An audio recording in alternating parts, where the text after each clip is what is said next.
What I wish I knew before I brought my baby into the pool for the first time. I learned a lot of things the hard way, especially as a first-time mom.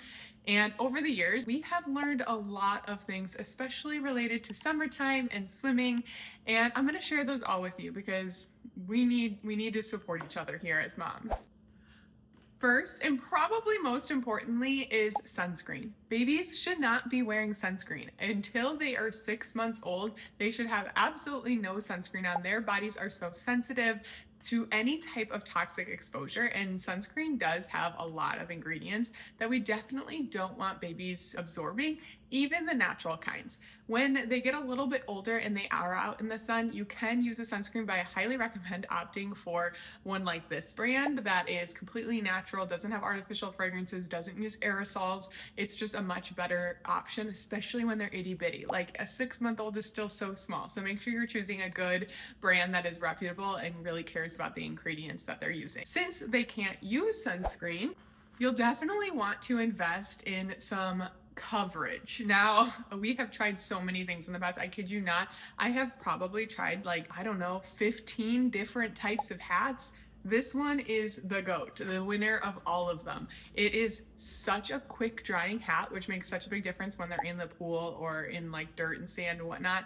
And it is such a nice wide brim. Obviously this is neon. It's my son's favorite color, my daughter's favorite color, but you don't have to get neon. It comes in like 40 different colors, but it's amazing. It is super wide brim. It has an adjustable back so that you can tighten it around their head so it's not flying away. And in addition to that, it also has a strap that goes under their chin that is a breakaway strap, which is awesome, but easy to put on and easy to adjust.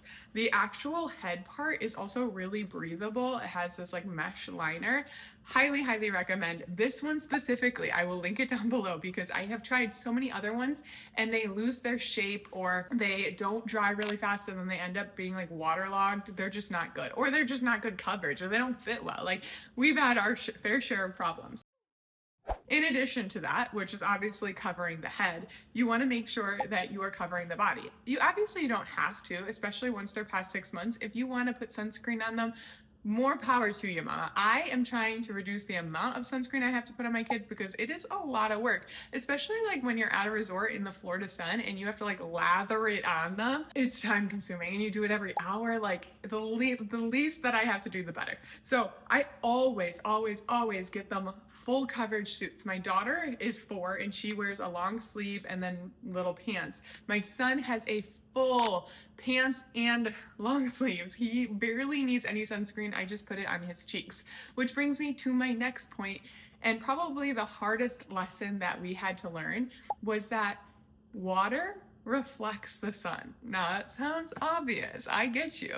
But when we brought my daughter, who was probably around 6 months, into the pool for the first time, we had her long sleeve suit, we had her hat on, we thought she was totally protected from the sun, and we were only in there for like 20 minutes and the sun was reflecting off the water and hitting her cheeks.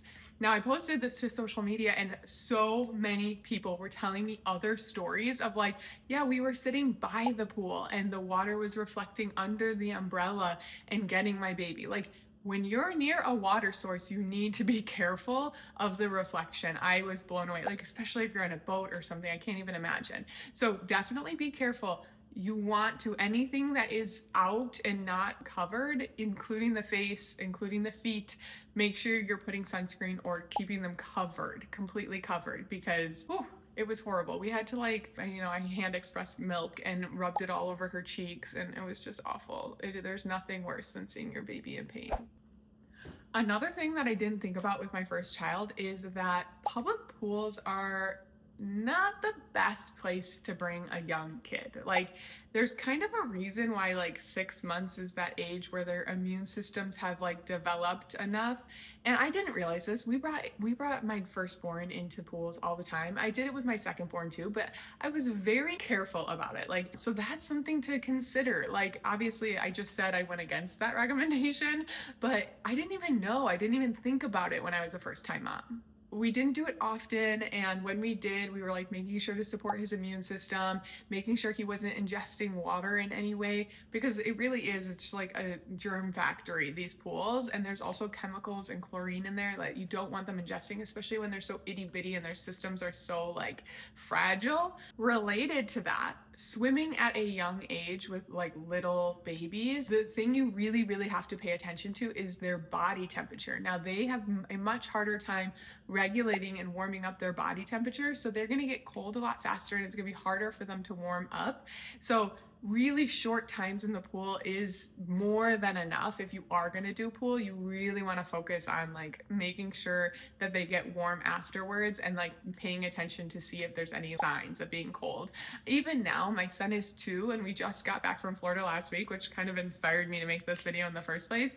And I would be like, is starting to get a little chilly in the water, which it was 90 degrees out. The water was like 80 degrees. Like it wasn't cold water by any means, but his little body still needs a little bit of help. And he would start to get cold and we would go warm up because he needed it. And he's 2. So imagine like an itty bitty baby. While we're talking about the water itself, there's also something really important that's going to sound salesy, but water parks, pools, hot tubs especially, even when they are filtered with salt, they still have traces of chlorine and chlorine in it. Most public pools, especially spas and like hot tubs, have a lot of chlorine in it. Even hotels and public, tap water has chlorine in it. So when you're going on a resort or a vacation and you're exposing your kids to big amounts of this, they're in the pool all day long, they're washing off with chlorinated water, it really takes a toll on their system. And I noticed this firsthand with my daughter. She had eczema as a baby, and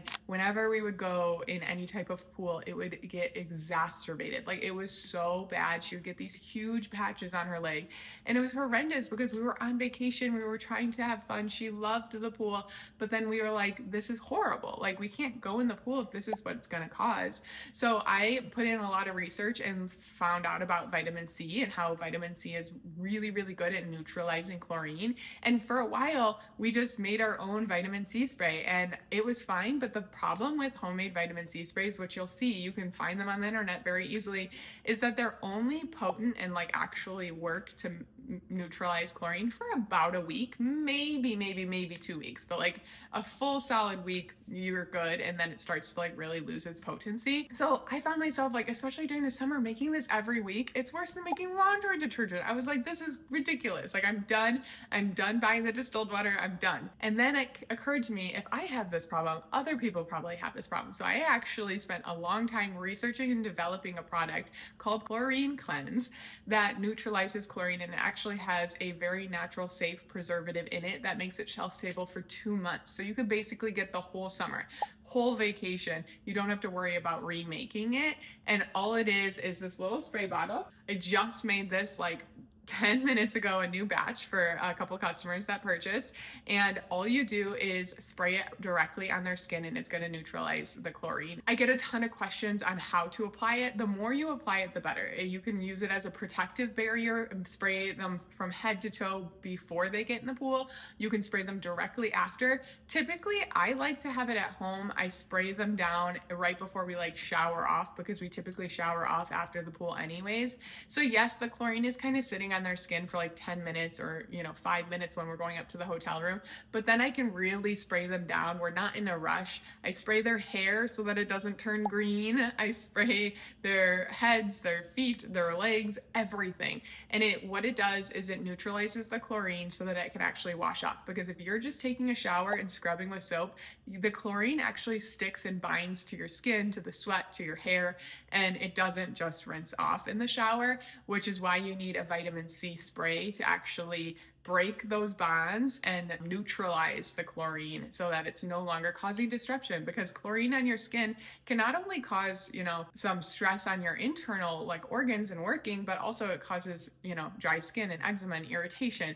A lot of people get dry skin after swimming, even as an adult. So especially young kids who really need that support, this is such a good tool to have. This stays in our pool bag. It comes with us everywhere. A definite recommend, and I will post the link to purchase it below, but you can, like I said, if you want, you can make it. This is just way more convenient in my opinion. In addition to chlorine cleanse, you want to also make sure that you're moisturizing afterwards. We learned the hard way that pools are taxing. Like I said, we experienced the dry skin, and it's very easy to kind of forget. Like once you get home, you're like, oh, everything's good. But really moisturizing, giving your body those that help to moisturize after being just in water, but especially chlorinated water. And last but not least, this tip is probably the most important. Remind yourself that swim diapers do not catch pee. They are made to only catch poop. So that being said, if you put the swim diaper on and you guys are walking around, if you're in a hotel or you're in a room or in your house and they pee, it's gonna go right through. So what you wanna do, what we have learned the hard way, is to put that swim diaper on, put their swimsuit on like normal, and then throw a diaper over their swimsuit while they're walking to the pool or while you're in the car, however you're kind of getting to the pool.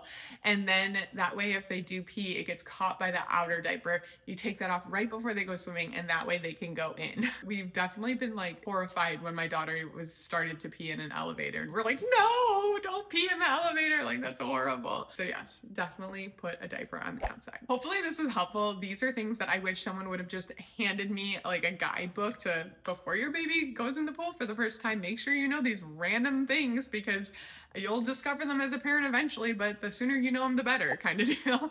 So if you did enjoy this video, please give it a thumbs up. Let me know anything I'm missing below. If you've got some tips that you want to share or something that you have questions about, I would love to hear from you guys, and I'll see you guys next week. Bye.